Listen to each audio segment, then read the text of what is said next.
araw nga pala guys ay dinala nga pala kami dito ng aming kulong-kulong sa lugar ng Talampas kung saan madalas ko rin puntahan noon.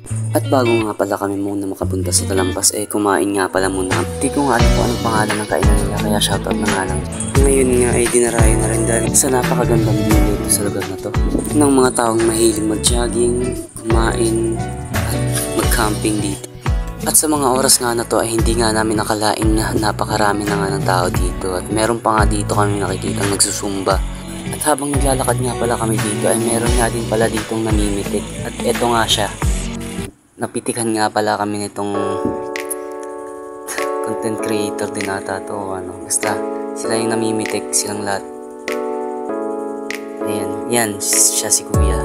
Yan yung bumitik sa amin. Nakikita nga yan dito sa kanyang page, Pitik Bulag. At ayan, nakikita nyo kung sino yung mga taong nakuha nyo ng video niya. Halos napakaganda nga talaga ng lugar dun guys. Tamang tama nga sa pagki-jogging.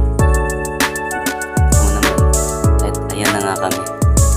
Ito yung kuha sa amin nung nandun kami. At sama ko na nga rin dito pala guys yung aking pitik dito sa aking mag-ina. Yung commenting nga rin kayo dyan guys kung isang nga rin kayo sa mga napitikan din dyan ni kuya noong mga oras at araw na to.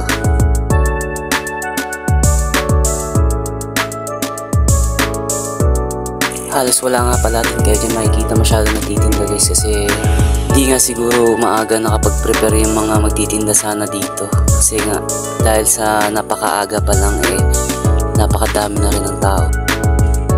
Kaya nga isa rin kami sa may balak na magtinda dito. Umikot nga lang din pala muna kami dito para makita yung lugar. Punta kami din sa mga nagsusumba.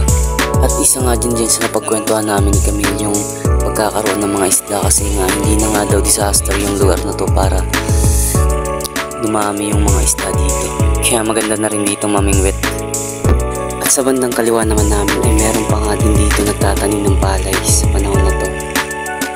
Iba na rin kasi yung panahon natin ngayon.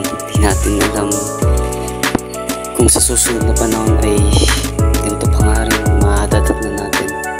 Kaya nga sana ingatan at pangalagaan natin ang ating natural na kalikasan.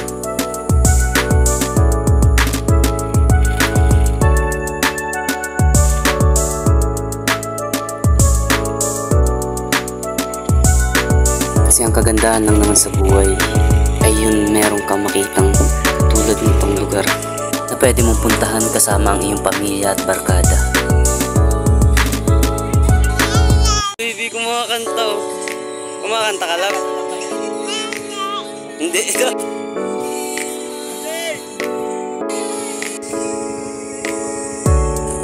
Ayan nga at nagsisiuwian na nga rin din sila.